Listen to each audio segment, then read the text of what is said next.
Everyone, আসসালামু আলাইকুম। আজকে অনেক মিথ্যার জবাব দিব, অনেক সহ্য করছি, বিশ্বাস করো। এই কালি আমাদের কাছ থেকে যাওয়ার পর থেকে ও এক একটা লাইভে এক এক ধরনের মিথ্যা কথা বলছে, ঠিক আছে?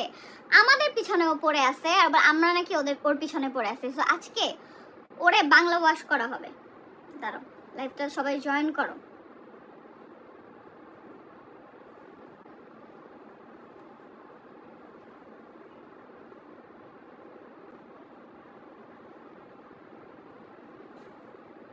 ইন্টারভিউতে গেছে না, ইন্টারভিউতে যে পুরোটাই মানে আমাদের নিয়েই কথা বলে আমার এক্স এক্স মানে ডাবল এক্স হাজবেন্ডকে নিয়ে কোনো কথা বলবো না, কারণ সে তো ভাইরাল না। তাকে নিয়ে কথা বললে কি হবে? আহাত তো ভাইরাল, আহাত তিশাকে নিয়ে কথা বললেই তো হবে। আমার ছোট খুকি রে, আহারে আমার টিনেজ সতীনকে আজকে আমি ধুয়ে দেবো, আমার 26 বছরের টিনেজ সতীন। এই জন্য বলে আপুরা তোমরা সবাই পড়ালেখা করো, ওই অনলাইনে শুনে শুনে ইংলিশ শিখো না। টিনেজ মানেটা কি, টিনেজ কত বছরের নিচে হয় এটা একটু শিখো। আচ্ছা, আমি আজকে কিছু পয়েন্ট ক্লিয়ার করব যেগুলো আমি অনেক আগে করতে চাইছি, বাট তোমাদের ভাইয়া আমাকে ক্লিয়ার করতে দেয় নাই। টক শো দেখছো মাম্মা? আমি দেখি নাই, আমাকে একজন পাঠাইছে, জাস্ট সে আমাকে বলছে আপু এগুলো এগুলো বলছে, দেন আমি দেখছি।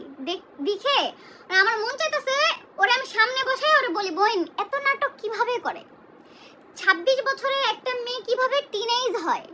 যেই মানুষটা 500 টাকার একটা ড্রেস পরে আমাদের বাসায় আসছে, সেই মানুষটার হাতে স্বর্ণের আংটি কিভাবে থাকে? যে ফোনের চার্জারটা পর্যন্ত আনে নাই, সে স্বর্ণগণ্ড নিয়ে আসছে আমাদের বাসায়। ও মাই গড! আমাদের বাসায় খাবার নাই, বাজার না করে আমরা আইসক্রিম কিনে রাখছি। চাল না কিনে আমরা আইসক্রিম কিনে রাখছি, চানাচুর কিনে রাখছি, বিস্কিট কিনে রাখছি, খাবো তাই, চাল না কিনে। এই যেরকম আবাল তোমরা কেউ আসো? যাই হোক, আমি একটু লাইভটা শেয়ার করে নেই, তারপর তোমাদের পয়েন্টগুলো ধরাই দিতেছি। টিনেজ 26 বছরের টিনেজ আপারে ধরাই দিতেছি। চুলে চুলে এই বাবরি কাট দিয়া সাইজে খাটো হইলে বয়স কম হয় না। তোর বয়স 28, তোর মা নিজে আমারে বলছে তুই 2 বছর কমাই দিছস তোদের সার্টিফিকেটে। হোল্ড কর। কি জানো, আমি ইন্টারভিউতে গেছি, সেখানে মনে হয় 2-3টা প্রশ্ন ওরে নিয়েছিল। আমাদের টোটাল লাইফস্টাইলের মধ্যে 2-3টা প্রশ্ন ওরে নিয়েছিল।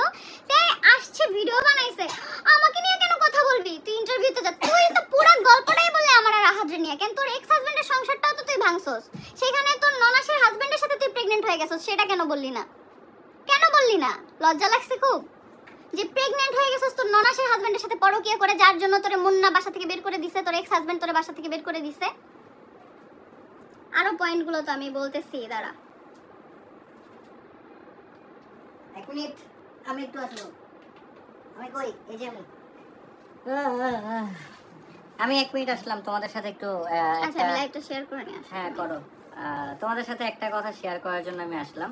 আমি কারো সাথে কথা বলতে চাই না, মানে মাধ্যম হয়ে আমরাও কিছু বলতে চাই না, মানে আমি তো নিউট্রাল। আমি নিউট্রাল থেকে নিয়ে একটা কথা অডিয়েন্সদের কাছে আজকে জিজ্ঞেস করতে চাই।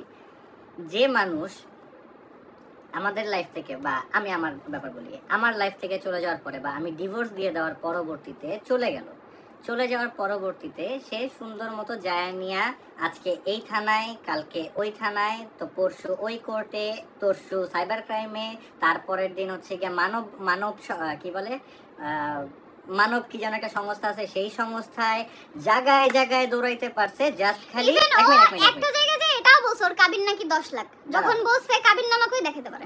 দাঁড়াও। তো এই এতগুলা জায়গাতে যায় নিয়ে সব জায়গায় একটা ব্যাপারে দৌড়াইতে পারছে। সেই ব্যাপারটা ছিল 2টা ব্যাপারে, এক হচ্ছে আমার কাবিনের টাকা, আর হচ্ছে আমার সন্তানের ভরণ পোষণ। এই 2টার জন্য সব জায়গায় দৌড়াইতে পারছে। বাট ওই মানুষটা ডিভোর্সের পরে, যারা আমি মাইরা নাকি হচ্ছে গিয়ে, মানে সে যেটা বলছে যে মাইরা দেয়ালে চুল ধইরা মাইরা দেয়ালের সাথে লাগায় নিয়ে একারে কি করে লাইছি আমি নিজেও জানি না। আর বাসায় নাকি 10-12 জন মানুষ। দাঁড়াও, আমাকে একটু বলতে দাও, আমার টপিকটা আমি শেষ করে যাচ্ছি, তারপর তুমি বইলো। বাসায় 10-12 জন মানুষ ধরে নাই, আর আমি হচ্ছে মাইরা চুল নিয়ে তারপরে কি করছি, দেয়ালের সাথে ধাক্কা মারছি। সেই মানুষ, যে মানুষ জাস্ট কাবিনের টাকা আর হচ্ছে ভরণ পোষণের টাকার জন্য এত জায়গায় যায় নিয়ে এত কিছু করতে পারছে, এত থানা পুলিশ অমুক তমুক কোর্ট কাছারি ঘুরা টুইরা, তোমরা ছবিও দেখছো, আপলোড দিছে, রিলস বানাইছে, আপলোড দিছে, সবই দেখছো। এখন আমার কথা হচ্ছে এই মানুষটা ডিভোর্সের সাথে সাথে যায় না, ফার্স্টে এই কাজটা কেমনে করলো না ভাই, যে নির্যাতন মামলা কেন দিল না তাইলে আমার নামে, যে আমি মারলাম, দেয়ালের সাথে মাথা ঠাকায় মাথা মাথা ফাটাই ফেললে তাহলে তার সুস্থভাবে যাওয়ার কথা না। তাহলে নিপুণ সিটি থেকে সে সুস্থভাবে হেঁটে কিভাবে গেল তার মাকে নিয়ে ওই বাসায়? ওইখানে যে সিসি ক্যামেরাটা চেক দিতে বলো, তোমার দারুণ জিজ্ঞেস করতে বলো তো। দুনিয়াটা মানে এত সোজা?